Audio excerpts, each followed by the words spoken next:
Hello, Paul Case here. It's Tuesday, January 31. As you can tell, we've had some, it looks like snow, but it ain't. It's, sleet and ice here. Came in on Sunday evening, and yesterday it just stayed real cold. I don't remember that it got up above 20 much, and today we're starting out about like that. So I got to get out here and get my cow feeding started. They're all standing around kind of waiting on me, but all of these guys are getting fed in the barn, so they're just standing around eating in the barn anyway. Those ones that are outside have probably, if you look at them, they're chewing their cud. Most of them. And that means something. That means they've been getting something to eat. So let's see if Millie will start. The deal said 18 when I looked at it. Ooh.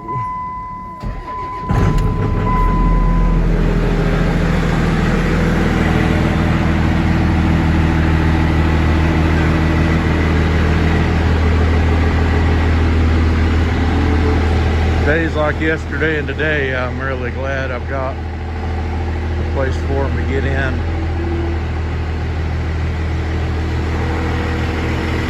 And they like it in here apparently, because even I had the heifers eating outside for a while there, and they would still come inside and sit and wait. Caught them in here once, all laid down.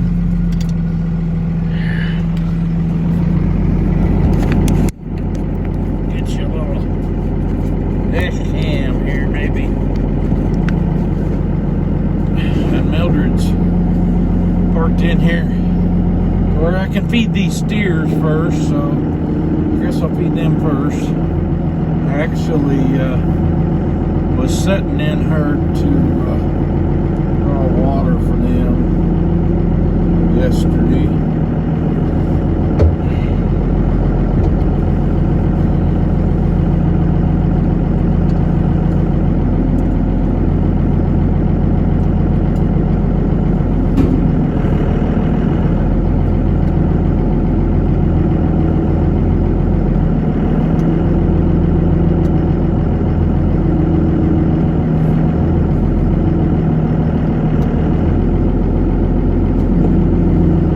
To get feed in my box yesterday, and that tractor even started.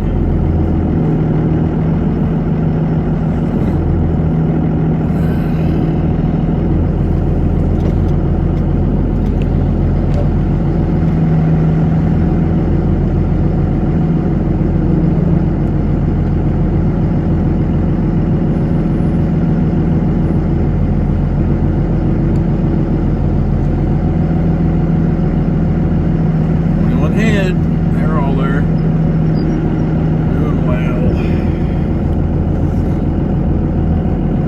I never have liked it whenever you can go out to do your chores. It's just cool. It's kind of hard on things. There's my little dog Sassy, parking herself right out in the middle of the driveway. She can't see good anymore. She's getting old. Can't get around very good. She's kind of slow, but she just loves it if you just sit down and pet her for a while. And it drives Sam insane, kind of jealous.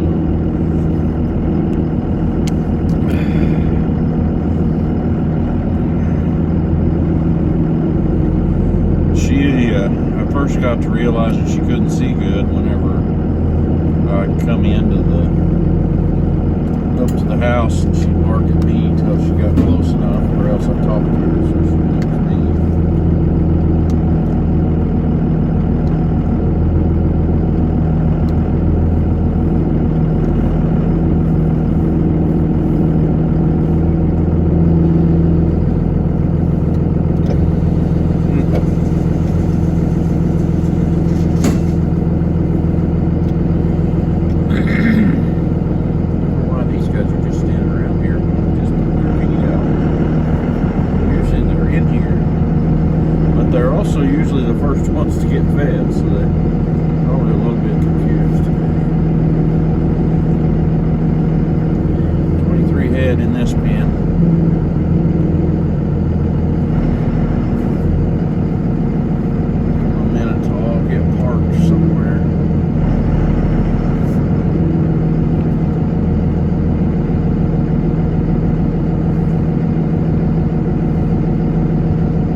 Sip.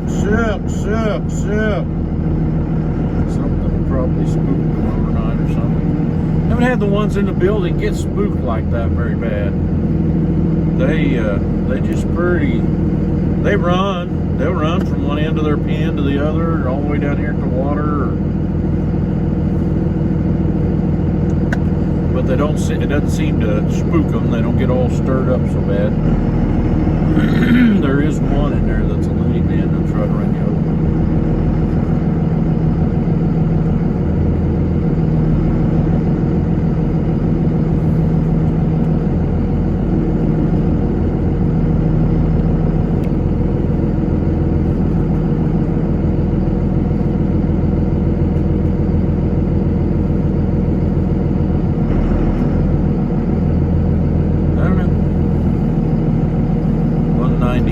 Is her number. I'll always look for her, because if you get to where she's got a clean shot at you, she'll run into you.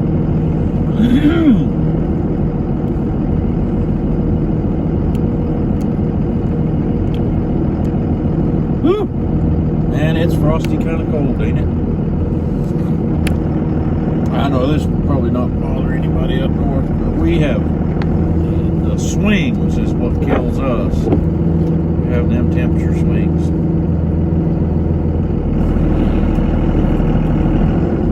We went from 60 on Saturday to a high of 20 yesterday.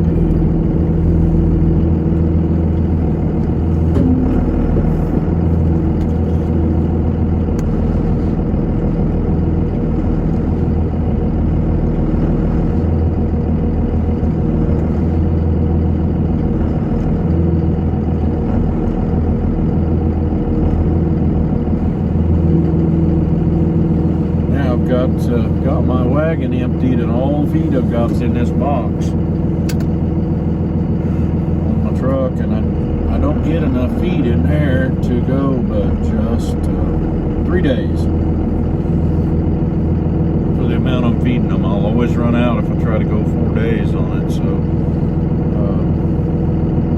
and yesterday I only fed 1 pen out of it, but I didn't get it full. I put all the feed out of my gravity wagon in there, so I'm gonna have to tomorrow go get feed at Bartlett.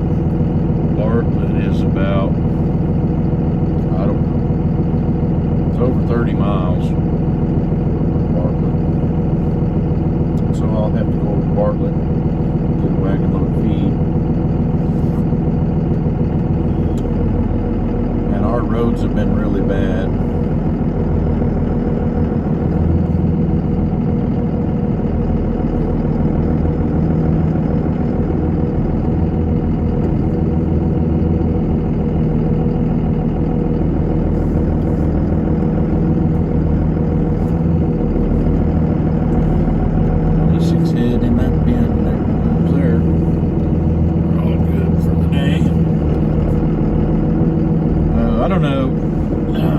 Comments what they do when the roads get bad where you live. I've heard of some school districts that don't even go pick up their kids, so I don't know what y'all do.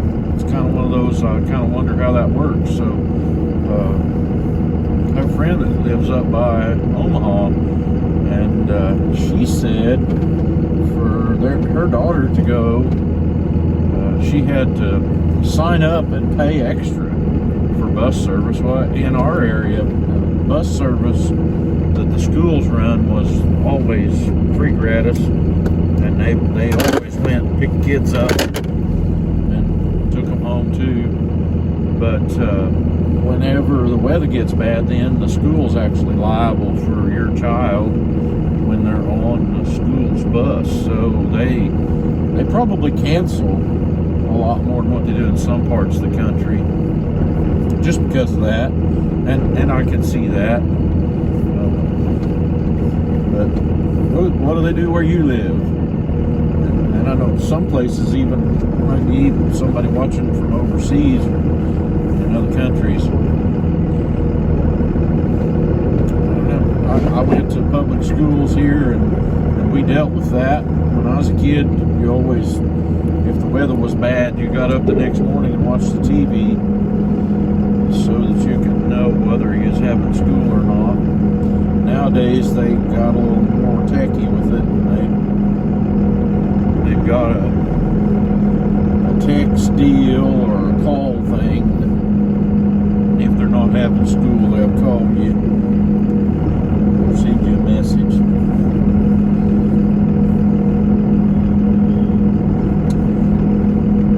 But our roads got really slick, and not much on them. But we was having freezing fog, and that just gets on everything. And temperature stayed down about 20 long enough that everything was frozen. All that freezing fog and a little bit of mist, drizzle and mist we was getting was sticking to everything and freezing. And we've had it worse than this before, but you can see it on the trees, fences and stuff. And it made the roads really slick. Matter of fact, you can see the state line road where I'm sitting. It's still snow covered. And I kind of live in the middle of, it looks like we would have really good road service out here, but we don't so much. We actually have two different groups trying to work on it, but I'm as far out. We're like out at the very end of where either one of those groups do. So, of course, they do the ones that's closer to it first. Last time when we had any snow, the dirt road up here that all my family lives on, practically, it never even got plowed.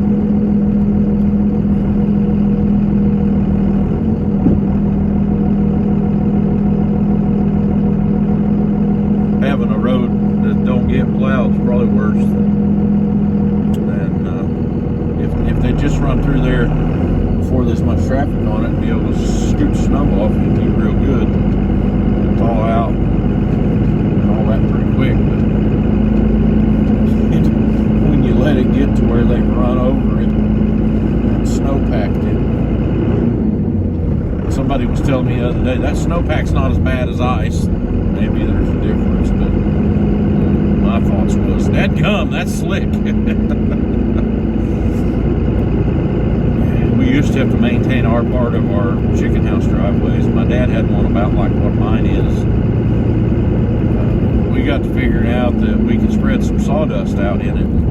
Even those big old semi trucks could get traction if there was a little bit of sawdust. You could have a snowpack, and if you spread a little bit of sawdust on it, they'd be able to drive on it. And not only that, that sawdust, I guess because of the color, made it so that it thawed out quicker.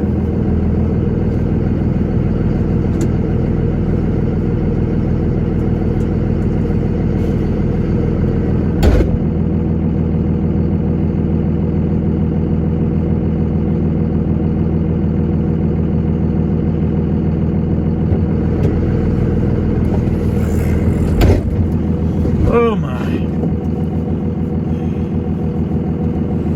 Let's go see if we can get across the pasture here. I don't think I've ever really talked about this, but I know I have some. This place where I built this chicken farm back in 96, 95, I bought from my dad, and he had bought it from his mother after his dad passed away. And my granddad bought most of this for when it come up for sale because of back taxes on the courthouse steps. And it was just pretty much all woods. It would have looked like what is around it. And I'll show you some of that here in a little bit. But the stuff that's around it on the rest of this section is basically all woods. He cleared this, my dad said, with an axe and a crosscut saw. I know they had some other saws. He had a buzz saw for the front of his H that run off the belt pulley that he cut firewood with. logs, but everything that was up there at the old home place was made of native oak lumber and timbers. And there had been a sawmill that was set up on my dad's uncle's place, which is 2 miles down the road. Look at that. 3 coyotes out here in my field today. 4. Yeah, you ain't gonna get to see any of them. Daggone. I'll have to start putting the gun in my truck. You never see them when you got a gun, and my gun is on my side-by-side.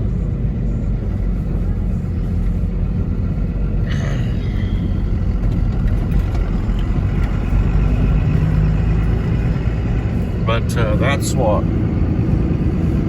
what the neighbor's place looks like that never had anything done with it. Now, there was 100 acres I bought from my dad that was my grandpa's. Now, we've just come on to the neighbor place, which is a square 40, except, I don't know if you'll ever even see them. 3 of them coyotes just crossed our path up there.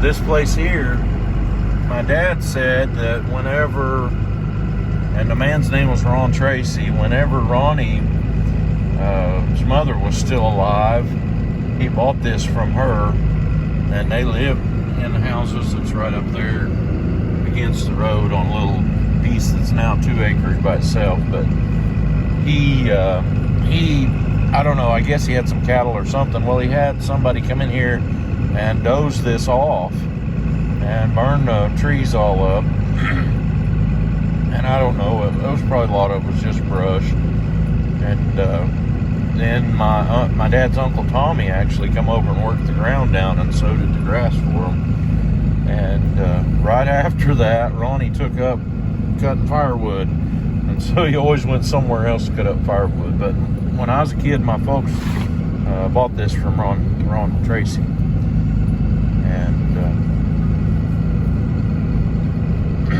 And yeah, I still have some places I need to clean up on it, but it grows pretty decent grass. It's a mix of hills and bottoms, and them old hills get dry in the hot summertime. And now we're across that 40 now, and we're coming into 20 acres that I bought. And this is where we cut all the wood off from this. I dozed a bunch of it, and then I took a 15-year break because I was busy doing other stuff. It seemed kind of inconsequential to have 15 more acres of woods or 10 more acres of woods to work on when I had 100 head of mama cows and they had strung out rent ground all over. So this didn't get worked on for quite a while, but this last summer we finished cutting the wood off from it, and now I'm kind of got a firewood business, and I use just about all of that wood for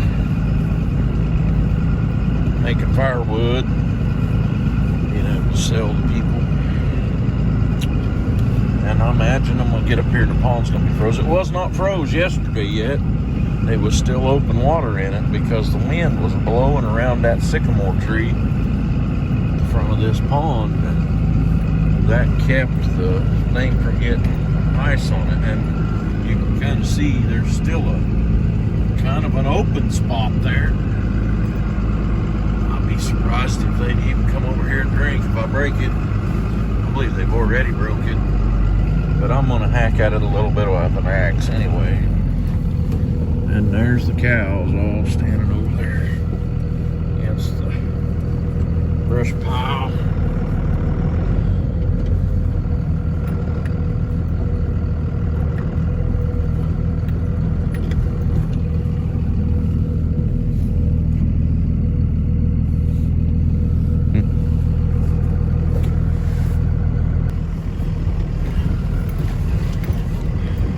Run over a stump.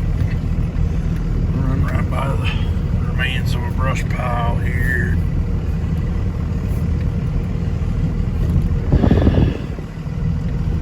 Somebody's gonna say, "What are you doing? Why are you making them cows eat their feed out of that old rough ground?" Well, because of what they leave. the manure that they leave and the parts of this that they won't get ate will make some very good way to seed down a pasture. Just for future reference, I have not put down any seed on any of the rest of this, and it is growing a lot of grass. The only thing we done was fed hay on it and sprayed it, kept it sprayed. I have anticipation to do that to this too.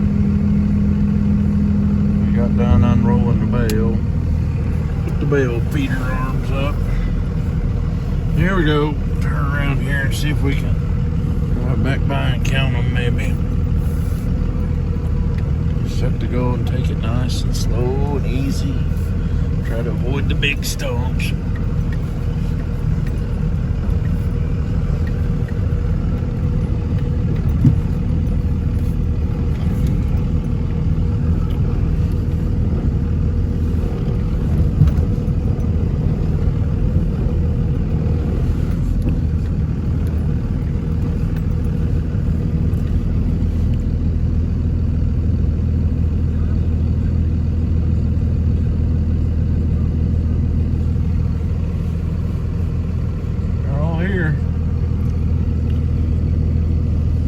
Well, this has been Feeding Cows with Paul all before 8:30 in the morning. These guys will probably have to have some more hay today if it stays as cold as it says it's going to, so I may come back and unroll some more for them after a while. Well, just want to let you all know that I'm still out here, and thanks for watching. Have a good one.